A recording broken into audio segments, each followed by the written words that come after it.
I stood in the living room, half-heartedly flipping through channels on the TV, my mind elsewhere. It was one of those lazy Sunday afternoons when time felt suspended, and nothing seemed to matter much. Kara had gone into the bathroom to take a shower, leaving me alone with my thoughts.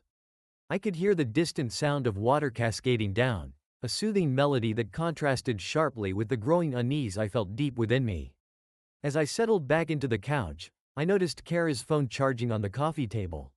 I wasn't the kind of husband who snooped through her things, but something about the phone's glow, casting an ethereal light in the dim room, drew me in. It was an uncharacteristic curiosity, one that pricked at the back of my mind like a thorn. Perhaps it was the mundane nature of the day or the way the air felt heavy with unspoken words. Whatever it was, I couldn't shake the feeling that I should take a look. I reached for her phone, hesitating for a moment as I considered the consequences. What if I found something? What would that mean for us? I brushed aside my doubts and unlocked the screen with the familiar pattern. A rush of adrenaline coursed through me, igniting a mixture of excitement and dread. I scrolled through her notifications, the harmless mundane reminders from work and social media momentarily calming me. But then, something caught my eye. A message notification from a contact named Michael flashed at the top of the screen, and my heart skipped a beat. I hadn't heard of this person before. Curiosity morphed into urgency as I opened the message thread. The intimate exchanges leapt off the screen like a jolt of electricity, each word striking deeper than the last. "I can't wait to feel you again." Read one message, followed by another that said, "Last night was amazing. I've never felt so alive." My breath hitched in my throat, the world around me fading as I immersed myself in the words that shattered my reality. The messages were explicit, filled with longing and desire, painting a picture of a connection I had never been aware of. With each line I read, a wave of shock washed over me, leaving a bitter taste in my mouth. The betrayal sliced through me, raw and jagged, as if someone had taken a knife to my trust. I felt my heart race, pounding against my ribcage as if trying to escape the suffocating reality of what I was discovering. Kara, my wife, my partner. How could she do this to me? How could she share herself with someone else? Allowing those words to flow so freely, so intimately? I heard the water shut off, and panic surged within me. I quickly placed the phone back on the table, trying to compose myself as if nothing had happened. I didn't want her to see the turmoil raging inside me. I felt like a volcano on the brink of eruption, but I knew I had to suppress it, at least for now. As I sat there, my mind raced with questions, each one more painful than the last.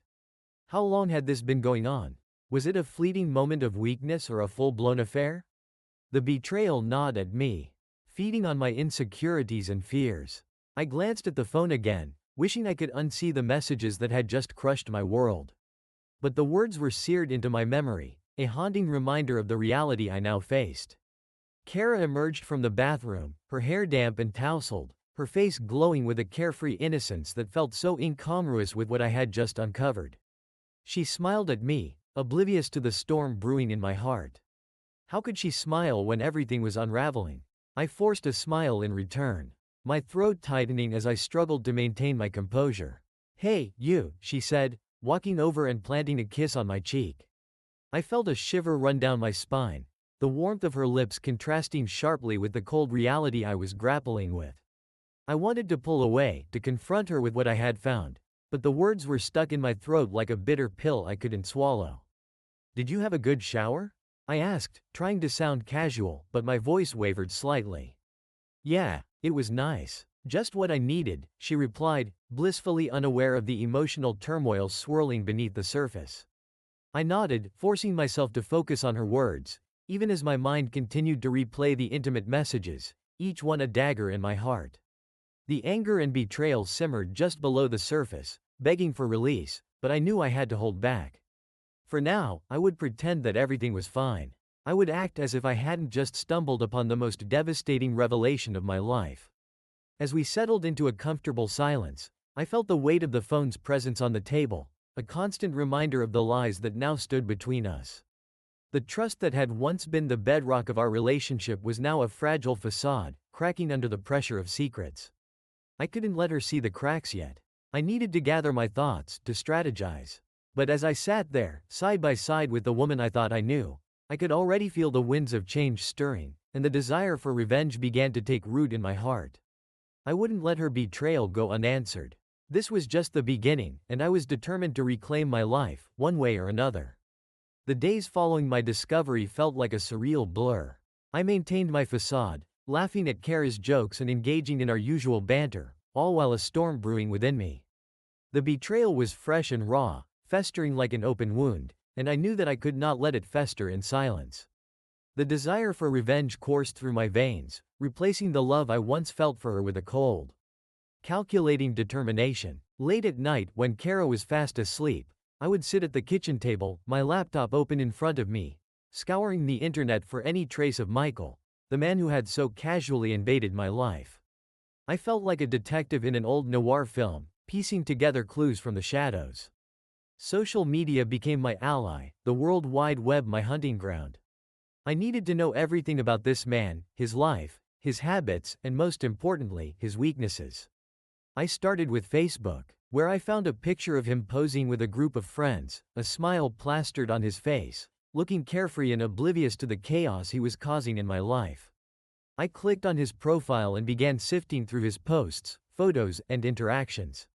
He seemed like a charming guy, full of life, and I hated him for it. The deeper I dug, the more I felt my resolve strengthen. Michael worked as a personal trainer at a local gym, a fact that didn't surprise me. He had that athletic build, the kind that screamed vitality. It was almost poetic, really, a man who made a living helping others achieve their ideal selves while he snuck around behind my back, tearing my life apart. I made a mental note to check out the gym. Perhaps I could gather more intelligence there. Over the next few days, I became a ghost in my own life, shrouded in the cloak of my revenge. I started following Michael's social media pages more closely, taking notes on his likes, his routines, and even his usual hangouts. It was meticulous work, but I found a sick thrill in it. The more I learned about him, the more I plotted how to bring him down. Kara began to notice my change in demeanor. "Are you okay? You seem a bit distant lately," she asked one night, concern etched on her face.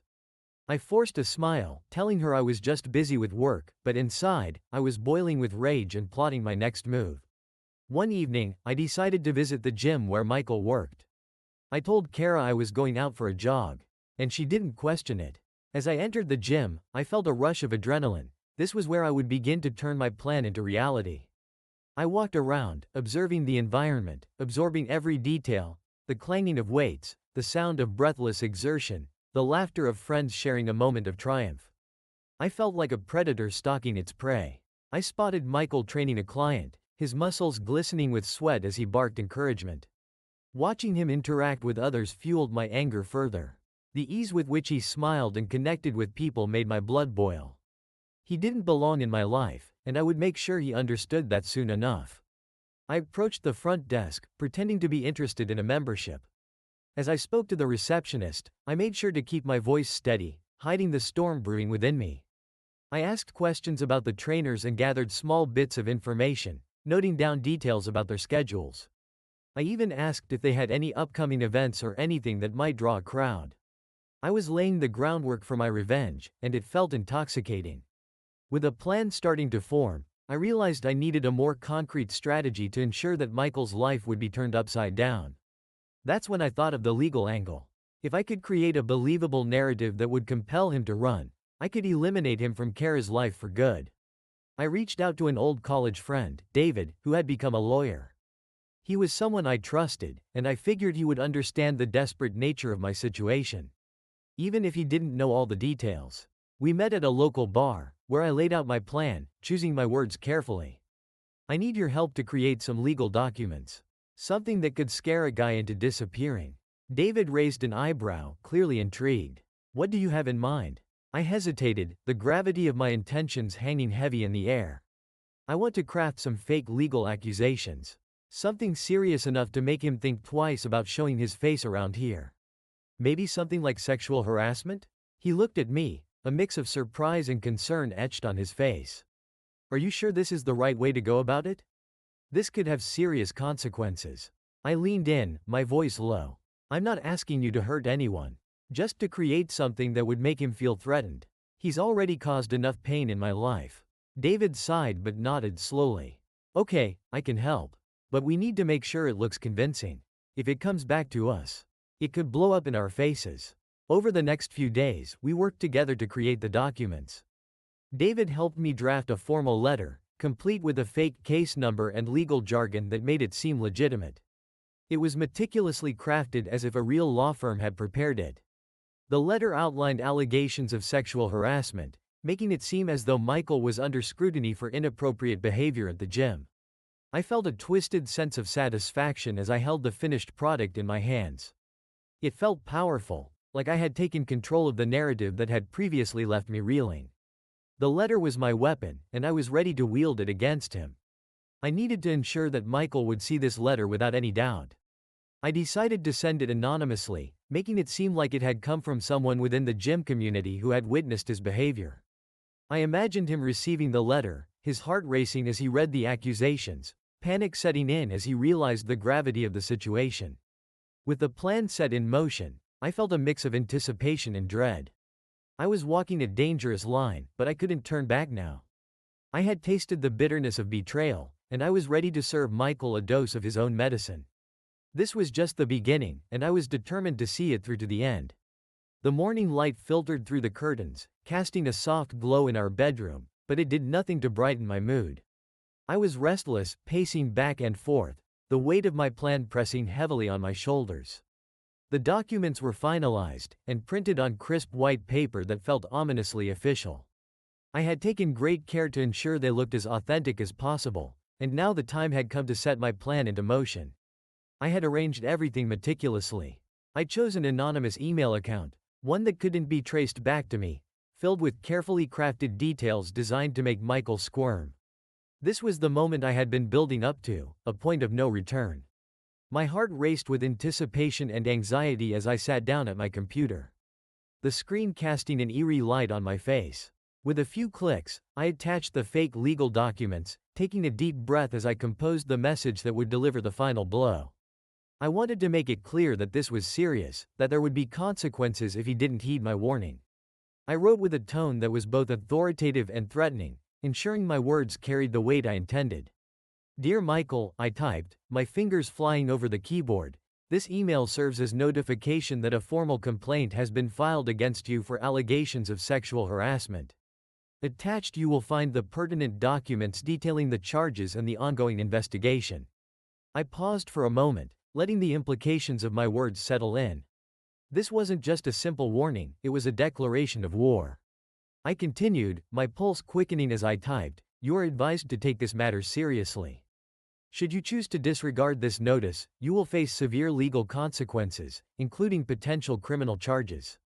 It would be wise for you to reconsider your current situation." I could practically hear the crackle of electricity in the air as I wrote the final lines. I wanted to make sure he felt cornered and pressured to retreat. "If you value your freedom and reputation, I strongly urge you to cut all ties with Kara immediately and leave the city. This is your only warning." After proofreading the email, I attached the documents, ensuring everything looked perfect, and then hit send with a surge of exhilaration mixed with anxiety. As the email disappeared into the digital ether, a part of me felt alive with the thrill of my plan finally unfolding. I leaned back in my chair, trying to steady my breathing, my heart racing as I considered the turmoil I had just unleashed. Now came the waiting game. I felt a strange mixture of satisfaction and unease. Would Michael receive the email and panic? Would he even consider taking the threat seriously? I hoped he would. I wanted him to feel the weight of my words pressing down on him, to experience the fear I had felt since discovering the betrayal. I spent the rest of the day trying to act normally, but my mind was a whirlwind of anticipation. I prepared dinner for Kara, engaging in light conversation while internally I was calculating the possible outcomes of my actions. Each laugh she shared felt like a dagger, a reminder of the trust that had been shattered. Later that evening, I found myself staring at my phone, willing to buzz with a notification from Michael. I imagined him reading the email, his heart racing as he processed the threat. Would he deny it, brush it off, or would he panic? I had planted the seeds of doubt, and now it was only a matter of time before I saw the fruit of my labor. As the night wore on, I couldn't shake the anxiety that hung in the air. My mind raced with the possibilities. Would he confront Kara? Would he tell her about the threats, or would he retreat quietly, disappearing from our lives without a word? I envisioned scenarios, each one playing out in my mind, feeding my anticipation. Then, just before I went to bed, my phone buzzed. I jumped, my heart racing as I checked the screen. It was a notification from my anonymous email account. I opened it quickly, and a wave of triumph surged through me. Michael had replied. "Who is this? What are you talking about? I haven't done anything wrong." The panic in his words was palpable, and a smile crept onto my face. I had struck a nerve, and the thrill of success coursed through me. In his reply, he expressed disbelief and confusion, clearly rattled by the accusations. He threatened to take legal action against whoever was sending the emails. I savored the moment, feeling the power I had over him, the control I had gained through my calculated deception. "You're making a big mistake," he wrote. "You have no idea what you're messing with." I couldn't help but chuckle. He was desperate, and desperation often led to mistakes. I decided not to respond. Instead, I let his words linger, letting him stew in his paranoia. I knew he was feeling the pressure now, and that was precisely the point. As I lay in bed that night, I reflected on the path I had chosen. The thrill of my actions intertwined with a sense of dread. I was stepping into murky waters, and while I felt empowered, a small voice in the back of my mind questioned whether I was crossing a line that I could never cross. But that voice was quickly drowned out by the surge of adrenaline and satisfaction I felt. I was in control, and there was no turning back now. Michael's life would never be the same again if I had anything to do with it. I closed my eyes, letting the weight of my decision settle over me, ready to face whatever came next.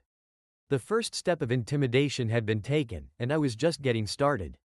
The days following my email to Michael felt like a twisted game, one where I was both the player and the puppet master. I maintained my routine with Kara, but beneath the surface, everything felt different. I watched her closely, like a hawk tracking its prey, noting every subtle change in her behavior.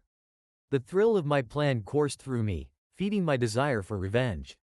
Kara seemed unaware of the storm brewing just beneath her feet, yet I began to notice small shifts in her demeanor. The carefree laughter that once echoed through our home was starting to fade, replaced by a quiet tension that hung in the air. I would catch her staring out the window, lost in thought, her brow furrowed as if she were wrestling with something she couldn't quite articulate. At times, her phone would buzz with a notification, and I would see a flicker of anxiety cross her face before she quickly glanced at it and turned away. During our evenings together, I found myself playing the role of the dutiful husband, engaging in our usual conversations about work and life. But I could feel the distance growing between us, and with every passing day, I found a perverse sense of satisfaction in it. I was orchestrating her unease without her even realizing it, and it fueled my resolve. One night, while we sat on the couch watching a movie, I noticed how she jumped at the sound of her phone vibrating on the coffee table. I glanced over, pretending to be engrossed in the film, but my heart raced as I watched her pick it up, only to sigh and put it back down. The moment felt like an eternity, and I could sense her frustration. I wanted to lean in, to comfort her, but I was torn between my husband's facade and the vindictive satisfaction of watching her unravel. "Everything okay?" I asked casually, masking my curiosity with feigned indifference. "Yeah, just work stuff," she replied, her voice lacking the usual enthusiasm.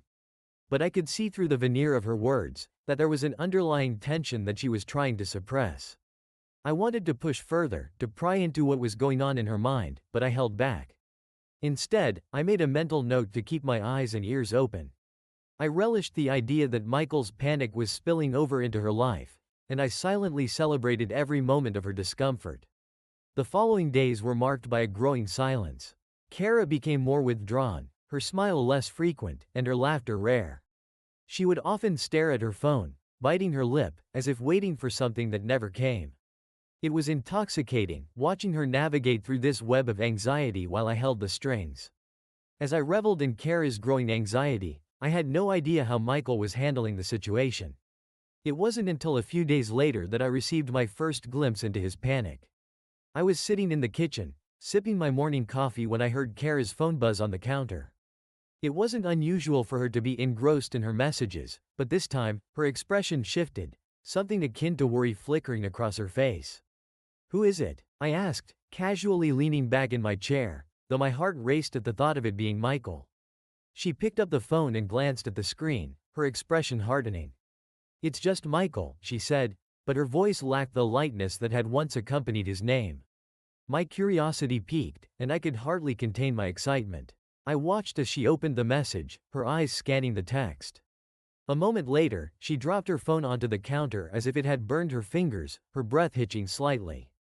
What did he say? I probed, trying to sound nonchalant, but I was on the edge of my seat, desperate to know what had prompted that reaction. He says he needs to take a break from seeing me, she stammered, her voice trembling slightly. The pain and confusion in her eyes were palpable, and I felt a surge of triumph wash over me. Michael was beginning to crack, just as I had hoped. Why would he say that? I asked, feigning innocence. Did something happen? Kara ran a hand through her hair, her frustration evident. He didn't explain. He just said he has some problems to deal with and that it's best if we don't see each other for a while. The words hung in the air like a dense fog, and I could see the confusion written all over her face. She was desperate to understand, and a part of me felt a twinge of guilt as I watched her wrestle with her emotions.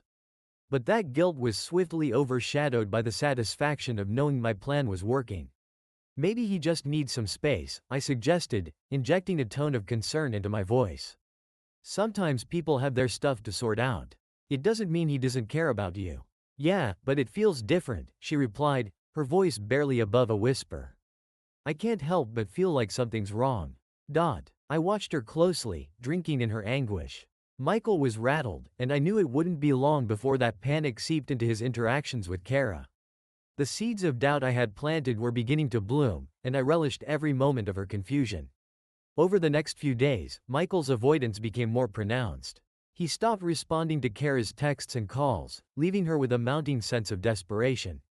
I overheard her speaking to a friend on the phone, her voice tinged with anxiety. I just don't understand what's going on. He was so attentive, and now it's like he's vanished. I felt a dark satisfaction wash over me. Each word she spoke was a testament to my success. I was pulling the strings, orchestrating a symphony of chaos in her life, and I couldn't get enough of it. As I lay in bed that night, I contemplated the next phase of my plan. I wanted to keep the pressure on, to make sure Michael felt the full weight of my intentions. I knew I had to keep Kara in the dark while I further tightened my grip on the situation.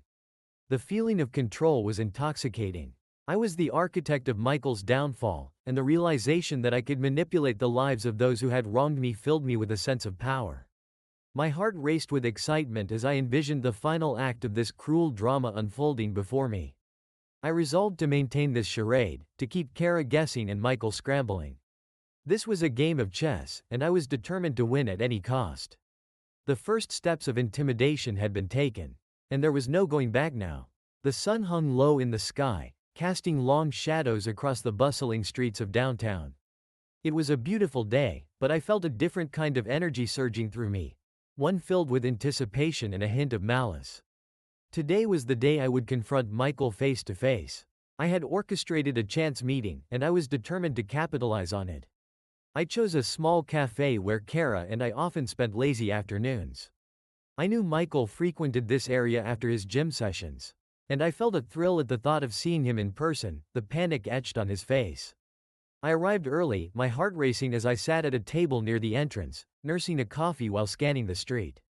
Time crawled by, and I let my mind wander, replaying the previous events that had brought me to this moment. Each manipulation brought me closer to this confrontation, and I felt a sense of victory swelling within me.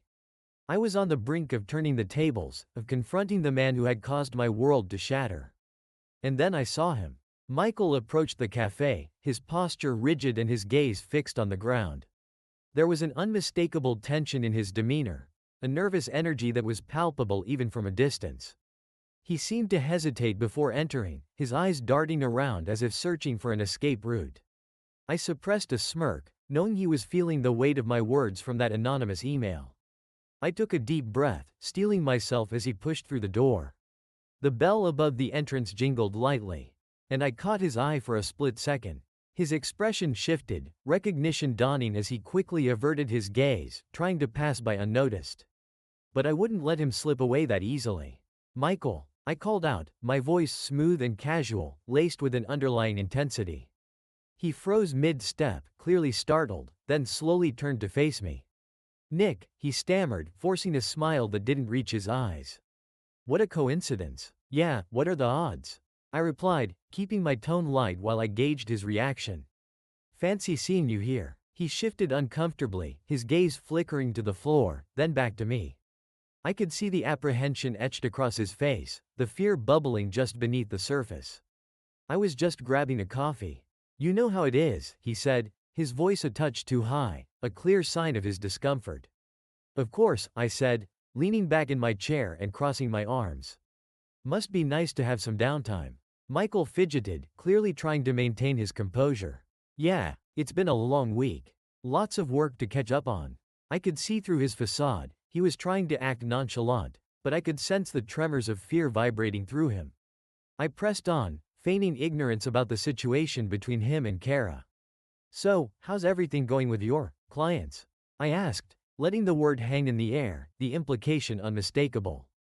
His eyes widened momentarily, and I reveled in the panic that flashed across his face. Everything's good, he stammered, but the uncertainty in his voice was palpable. I heard some interesting news, I continued, leaning forward slightly to catch his attention. Something about legal troubles? He flinched at my words, a flicker of dread crossing his features. I'm not sure what you mean, he replied, though the tremor in his voice betrayed him. Oh, come on, Michael. You must have heard the rumors, I said, lowering my voice conspiratorially. I wouldn't want to cause any more trouble than you already have.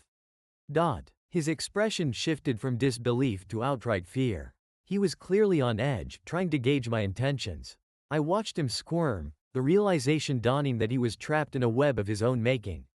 Look, I don't want any trouble, he said, glancing around as if searching for an escape.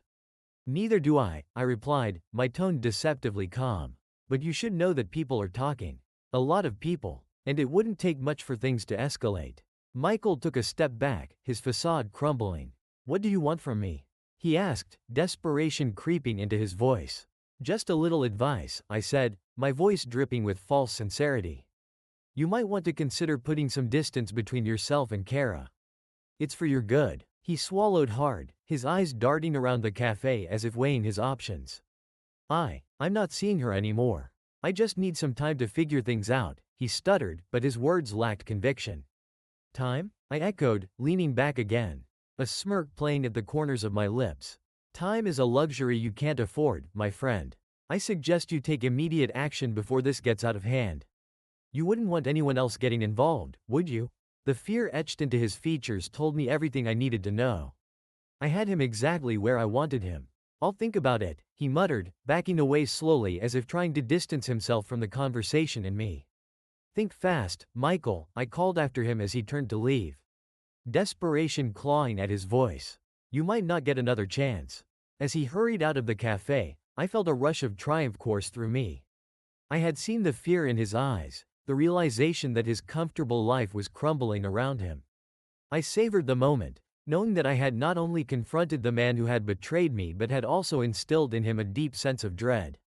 I took a sip of my coffee, the warmth of the cup grounding me as I replayed the encounter in my mind. I had successfully pushed him further into the abyss, and the satisfaction of watching him squirm was a powerful balm for my wounded pride. With each calculated move, I was tightening the noose around Michael's neck, and I couldn't wait to see what would happen next. The confrontation had set everything in motion, and I was ready to watch the fallout unfold. The thrill of revenge was intoxicating, and I felt more powerful than ever. The days stretched into weeks, and the once vibrant connection between Kara and Michael began to wither. I watched with a perverse delight as Kara struggled to make sense of her crumbling relationship. She'd been trying to reach out to him, sending text after text, but each message seemed to vanish into a void, unanswered and unacknowledged. Her usual cheerfulness faded, replaced by a palpable sense of confusion and desperation. I noticed her sitting on the edge of our bed, phone in hand, staring at the screen with a furrowed brow as if willing to light up with Michael's name. I could practically feel the turmoil radiating off her. It was intoxicating. Nick, have you heard from Michael? She asked one evening, her voice laced with a mixture of hope and trepidation. I feigned ignorance, shrugging as if I had no idea what she was talking about. No, I haven't. I thought you two were doing well? I replied, careful to keep my expression neutral. Yeah, well, it seems like he's fallen off the face of the earth, she sighed, tossing the phone onto the bed with frustration. I just don't get it. One minute he was all in. And now, nothing. I've tried calling him and texting, but he doesn't respond. Her distress was like a feast laid out before me, and I savored each moment of her dismay. I could sense her internal conflict, the gnawing suspicion that something was wrong, but she couldn't quite grasp the truth. I continued to play the supportive husband, my heart racing with delight as I watched her unravel. Days turned into weeks, and I could see the toll this emotional roller coaster was taking on her. She became more withdrawn, often staring off into space as if she were lost in a labyrinth of her thoughts. I overheard her talking to friends on the phone, her voice thick with concern. I think something happened. It's not like him to just ghost me like this, she confided. Each conversation filled me with a twisted sense of satisfaction. I had successfully manipulated her world without her ever knowing the truth. Her mind was a battlefield, grappling with confusion and doubt, and I was the architect of her chaos. As the silence from Michael continued, Kara's frustration grew. She tried to arrange a meeting, suggesting they talk things through, but her attempts were met with radio silence. I could see her resolve slowly crumbling as days turned into weeks. She began to second-guess herself, replaying their last interactions over and over in her mind, trying to pinpoint where it had all gone wrong. One evening, as the sun dipped below the horizon, casting an orange glow across our living room, I decided it was time to unveil the truth. I had let her stew long enough in her confusion and despair, and I craved the moment when the facade of our happy marriage would come crashing down. Kara was seated on the couch, her body language stiff and withdrawn. I watched her for a moment, taking in the shadows under her eyes, the way her fingers nervously twisted a strand of hair. Kara, I said, my tone even, we need to talk. She looked up, a flicker of concern crossing her face. About what? About Michael, I replied, watching her reaction closely. The way her expression shifted told me everything I needed to know. She was still clinging to the hope that he would return. What about him? She asked, a hint of defensiveness creeping into her voice. I leaned back, feigning contemplation, savoring the tension in the air. You know, I've been hearing some interesting things about him lately. Her brow furrowed, confusion and anxiety battling for dominance on her face. What do you mean? I took a deep breath and pulled out my phone, the screen illuminating the darkening room. I found something you should see. With deliberate slowness, I opened the folder containing the intimate messages between Kara and Michael, my heart racing with anticipation as I tapped on the first text. I held the phone out to her, my heart pounding in my chest. These are the messages I found, Kara. I think you need to read them. Her eyes widened as she took the phone, the color draining from her face as she began to read. Each word was a dagger, piercing through the illusions she had constructed around her relationship with Michael. The shock etched into her features was almost palpable as the realization sank in. No, she stammered, her voice trembling as she read the messages. How did you get these? I told you, I've been hearing things, I replied, allowing a cold edge to creep into my voice. I did some digging. It turns out you weren't the only one with secrets. Her hands shook as she returned the phone to me, her entire world beginning to crumble around her. You've been spying on me? I didn't need to spy, Kara, I replied, my tone laced with a calmness that belied the chaos inside me. You made it very easy. All I had to do was look. The anger and betrayal flashed across her face as she struggled to process the reality of my words. Why would you do this? She demanded, her voice rising. Why would you destroy my life like this? Destroy your life? I echoed, feigning innocence. You were the one who chose to betray me. You were the one who threw our marriage away. Her breathing quickened as she realized the depth of my knowledge and the lengths I had gone to orchestrate her downfall. You planned this? All of it? She whispered, disbelief etched in her features. I nodded, feeling a rush of power surging through me. Every last detail. You were so wrapped up in your little affair that you didn't even see me coming. The weight of my revelation crushed her, and I watched as her facade crumbled entirely. She sank back against the couch, tears streaming down her cheeks as she struggled to regain her composure. I can't believe this, she gasped, the betrayal cutting deeper than any wound I could inflict. How could you do this to me? Honestly, I thought you'd be smarter than this, I replied, my voice icy and detached. But now you know the truth. Michael is gone, and so is your little fantasy. Welcome to reality, Kara. I felt a sense of satisfaction wash over me as I watched her grapple with the devastation of her choices. The truth was out, and I had succeeded in tearing apart the life she had tried to build with another man. The power I held over her in this moment was exhilarating. As she broke down in front of me, I couldn't help but feel a twisted sense of triumph. I had not only exposed her betrayal but had also shattered the very foundation of her world. The chaos I had created was complete, and the taste of revenge was sweeter than I had ever imagined. At that moment, I realized I had won. I had orchestrated the downfall of not only her relationship with Michael but also the trust that had once existed between us. I savored the moment, knowing that nothing would ever be the same again. The air in the room was thick with tension, heavy with the remnants of betrayal and shattered trust. Kara sat across from me, her eyes glistening with tears as the reality of her situation sank in. I watched her, an inscrutable expression on my face, knowing that the next few moments would determine the course of her life and mine. Enough with the theatrics, Kara, I said, my tone cold and unyielding. It's time for you to make a choice. Her gaze flickered up to meet mine, a mixture of despair and disbelief written across her features. What choice? She whispered, her voice barely audible as she struggled to comprehend the depths of her predicament. I leaned forward, locking my eyes onto hers with an intensity that brooked no argument. You can either leave, walk out that door and never look back, or you can stay here with me. But if you choose to stay, it will be on my terms. You will have to accept the reality of what you've done and what this marriage means moving forward.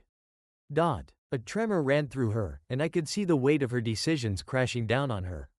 Nick, please, she began, but I cut her off. No more excuses, Kara, I said firmly. No more pleading for sympathy.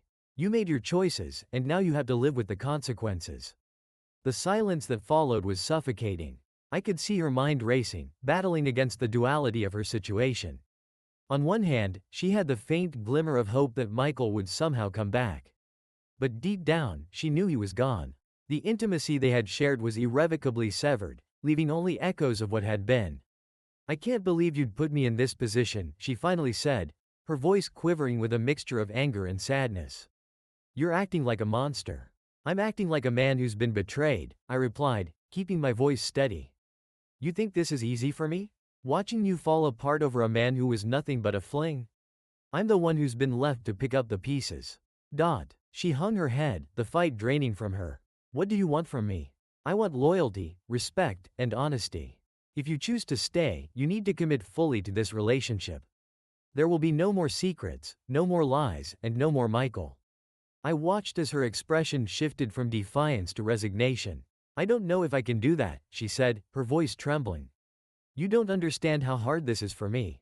Hard? Try being the one who was deceived, I countered, my patience wearing thin. You'll have to decide if you want to fight for this marriage or just let it die along with your little affair. Kara's shoulders slumped, and I could see the turmoil inside her churning like a storm.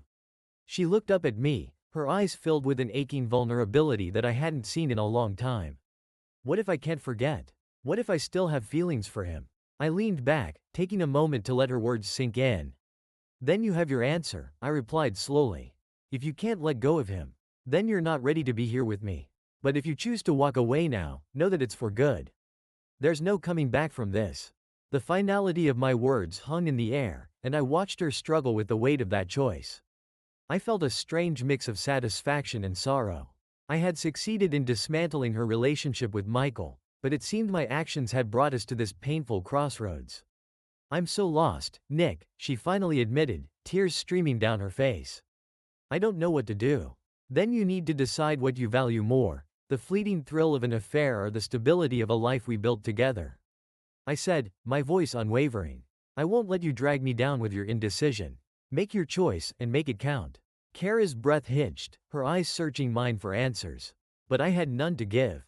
This was her battle to fight, and all I could do was offer her a lifeline with conditions. The silence stretched on, heavy and oppressive. I could see the flicker of hope in her eyes fade into something more resigned. The truth was, she had nowhere else to go. Michael was gone, and deep down, she knew he was never coming back. Finally, she nodded slowly, her resolve crumbling under the weight of reality. I'll stay, she said, her voice breaking as she accepted her fate. I'll do whatever it takes to make this work. A sense of triumph washed over me, but I couldn't ignore the nagging feeling that this victory came at a cost. I had orchestrated her downfall and built her back up, but I knew this was only the beginning. Good, I replied, forcing a smile that didn't quite reach my eyes. Then we'll start fresh. But understand this, you'll need to earn back my trust. There will be no more slip-ups, no more secrets. If you choose to stay, you'll do it my way. Her face fell, but I could see the flicker of determination behind her tear-streaked cheeks. I understand, she whispered. I'll make it work. With that, the decision was made. I had reclaimed my territory, but I knew that the scars of this betrayal would linger. We would rebuild, but the foundation would be shaky. Forever altered by the events that had transpired. As I watched her sitting there, defeated yet determined, I realized that we were now bound by a new set of rules, a complicated dance of trust and manipulation, love and resentment. At that moment, I understood that this was a fragile victory, one that could shatter at any moment. But for now, I had won, and as Kara sat before me, I felt a flicker of hope that we could somehow navigate this new reality together. It would be a long road ahead, but I was willing to walk it as long as it meant keeping her by my side.